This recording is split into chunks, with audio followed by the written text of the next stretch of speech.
Hi, my name is Stephen Hawes, the founder and CEO of Opulo, and this is the April 2025 Opulo company update. Opulo is an open source hardware company making the Lumen PNP, which is a desktop pick and place machine meant for assembling circuit boards. The Lumen PNP is meant for assembling boards in the range anywhere from prototype runs of maybe just a few boards, all the way up to thousands of boards a year, depending on what you need. We actually use the Lumen PNP here to build the boards that go into the Lumen PNP, using it to build itself.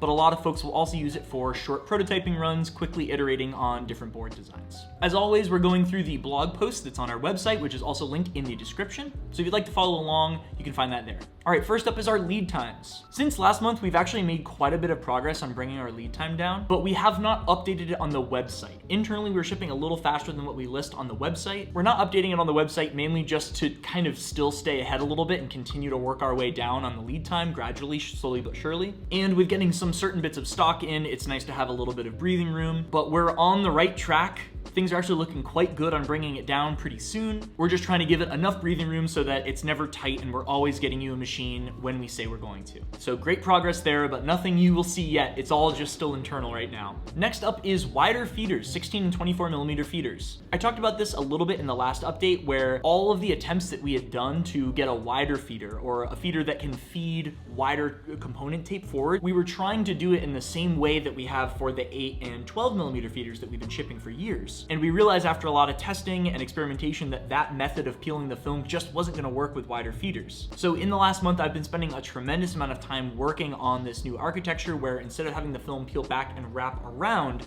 it just folds straight back. This required a lot of redesign and even a new PCB that really is the same schematic. It's just kind of rearranging where parts are so that it can fit. I'm really happy with where this prototype is right now. This is kind of our first prototype EVT unit is kind of how I think about it. There's still a lot of refining UX passes, DFM passes that we need to do on it, but it does work and it works much better than our earlier prototypes with the old architecture. I have it right here actually. So you can see in this version, the film is actually peeled straight back right into the peel gears back here, and then it comes straight out the backside. So the whole peel mechanism is now above the tape path, and this has helped tremendously with just controlling this very wide tape with a pretty strong adhesive on the edges. There's still a lot of tweaking to do, a lot of adjustments, a lot of CAD work, a lot of validation tests. This feels like the correct approach for tackling wider feeders, so I'm excited to keep spending some time working on optimizing these and hopefully get them up on the web store as soon as I can. This video is going up on Thursday, April 3rd, 2025. If all goes well, in a couple days on the 5th,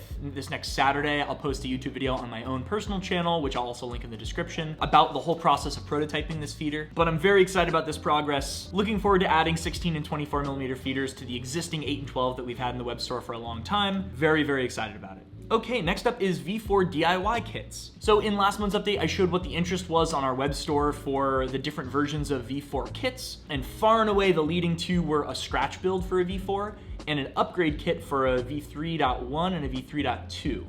So that's what we've been prioritizing.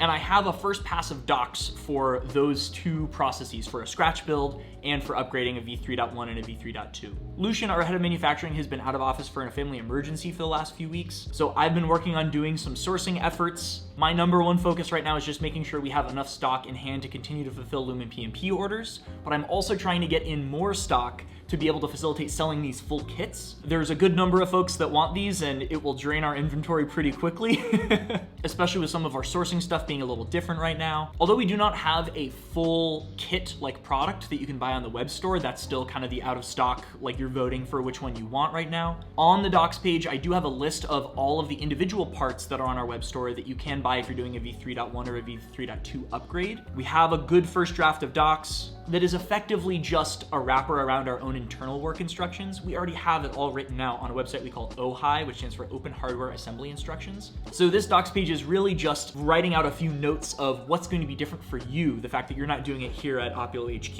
and you don't have the jigs and all the things, all the processes that we have here necessarily, what's going to be a little different for you following that guide. Also, if you want to do a V4 scratch build, you can just buy every V4 V4 spare part on the web store and follow Ojai too. So if you want to do this right now, you definitely can. It's just less of a neatly wrapped package right now, which is what we're currently working on getting together. Also, if you have any questions about either doing a scratch build or upgrading your existing machine, please don't hesitate to reach out to us. If you go to support.opulo.io, it'll bring you to our contact form and we'll get back to you with answers to any of your questions. All right, next up is the podcast. A lot of you have noticed that we have not been keeping up with our normal cadence for the podcast lately. For those of you who don't know, we do a podcast called the OHM Podcast, which stands for Open Hardware Manufacturing. Lucian and I typically do an episode and Mitchell will edit it once every 2 weeks. But since Lucian's been out of office, we have not been putting out an episode nearly as often. We're shooting to get a new episode out that we had pre-recorded a few months back, hopefully next week. But Lucian being out means that we haven't really been able to record, and also things have been much busier here with him out. But we want to get back to our normal cadence. There's a few guest episodes that we're working on getting together. Thea and I together are probably going to do an episode 2 pretty shortly. So we're working on getting back into the swing of things. So thank you all so much for your patience. We miss doing the show too. All right, next up is documentation. Mitchell has been flying through a whole new pass of the documentation, which has been wonderful. I am so excited for this new pass of docs. A few heavy hitter notes here, crazy increasing GIFs, visually showing how each step operates either with the machine in real life or on a screen showing how to navigate OpenPMP, which I think is way clearer and much better process of going about doing this. Mitchell has also split all V3 and V4 calibration docs into 2 separate categories, which I think is also huge. We tried to keep it all in the same process before and just put little notes to dictate what was different between V3 and V4, and I think he rightly decided that they really should be separate. He also changed the order of a couple things to make it so some steps don't need to be repeated, which is really nice, and also just generally improved a lot of the visual language of how things are shown to make it much harder to miss important steps. It's been wonderful watching him go through and just greatly clarify so many things in the docs, so hopefully within the next week or so we'll have those out pushed to mainline. So that is incredibly exciting. Really looking forward to getting that out. All right, that's it for this update. Thank you so much for watching. If you have any feedback or comments or questions or other things that you'd like us to include in these updates, questions on anything that I said, please do not hesitate to reach out. Our contact form is support.opulo.io. Hit us up with any questions or comments or anything and we'd be glad to get back to you. Thank you so much and we'll see you next month. Oh. Beautiful. I'll see you very soon, man. Thank you very much for the call. That's our boxes. We're getting boxes.